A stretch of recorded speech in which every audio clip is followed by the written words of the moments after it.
To be honest with you, ಆ 10,000 followers ನಿಮ್ಗೆ ಸುಮ್ಮನೆ ಬಂದಿರ್ಬೋದು. ಟೈಮ್ ಅಲ್ಲಿ audience mentality is audience mentality. ಇವಾಗ ನಾವು ನೀವು ಅಷ್ಟೇನೆ, ವೆನ್ ವೇರ್ ಕನ್ಸ್ಯೂಮಿಂಗ್ ಕಾಂಟೆಂಟ್ ಅಲ್ಲ, ಒಂದ್ ಶೋ ನೋಡ್ತಾ ಇರ್ತೀವಿ ಅಂತ ಇಟ್ಕೊಳ್ಳಿ, some web show or something. 2 episode ಆದ್ಮೇಲೆ ಬೋರ್ ಆಯ್ತು ಅಂದ್ರೆ ನಾವು ನೋಡೋದು ನಿಲ್ಸ್ಬಿಡ್ತೀವಿ. That's as simple as following and unfollowing. So I feel like perspective ತುಂಬಾ ಮ್ಯಾಟರ್ ಆಗುತ್ತೆ. And creators unfortunately go in the stress mode and ಅವ್ರ ಪರ್ಸ್ಪೆಕ್ಟಿವ್ ತುಂಬಾನೇ ಬೇರೆ ತರ ಇರುತ್ತೆ. Followers lost, my count of followers went down ಅಂದಿದ ತಕ್ಷಣನೇ ನನಗೆ maybe my content is not good, self doubt, like I said, maybe I am not funny enough, ನಾನು ಮಾಡ್ತಾ ಇರೋ ಜೋಕ್ಸ್ ಲ್ಯಾಂಡ್ ಆಗ್ತಾ ಇಲ್ವೇನೋ, maybe comedy creators, lifestyle creators, maybe ನಾನು ತುಂಬಾ ಲಕ್ಸುರಿ ಮಾಡ್ತಾ ಇದ್ದೀನೇನೋ, ಇಲ್ಲ ನಾನು ತುಂಬಾ ಅಫೋರ್ಡಬಲ್ ಮಾಡ್ತಾ ಇದ್ದೀನೇನೋ, I should come in between somewhere.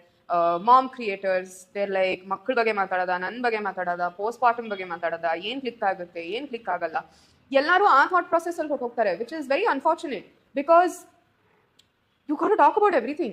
If you're a comedy creator, you got to make jokes about everything. Ultimately, people that have to relate will relate. Ashte. Yeah. And that is not our headache. That is not up to me. That is not up to you. That is up to the audience that is watching it. And that is where perspective comes into play. Yakandre tumba jana ಆ perspective ಅಲ್ಲಿ ನೋಡಲ್ಲ. And when I meet creators and stuff, and ಅವ್ರು ನನಗೆ ಹೇಳಿದಾಗ ಈ ತರ ಆಗ್ತಾ ಇದೆ, ಈ ತರ ಇದೆ ಅಂತಾಗ, ನಾನು ನನ್ನ ಪರ್ಸ್ಪೆಕ್ಟಿವ್ ಅವ್ರ ಜೊತೆ ಶೇರ್ ಮಾಡ್ತೀನಿ. And they're like, yeah, actually it makes sense. But I literally have to talk to creators for at least 6 months for them to start seeing it from my perspective. ಒಂದ್ಸತಿ advice ಕೊಟ್ರೆ ನಾಳೆ ಬೆಳಗ್ಗೆ ಅದೇ stress ಅಲ್ಲಿ message ಬರುತ್ತೆ ನನಗೆ.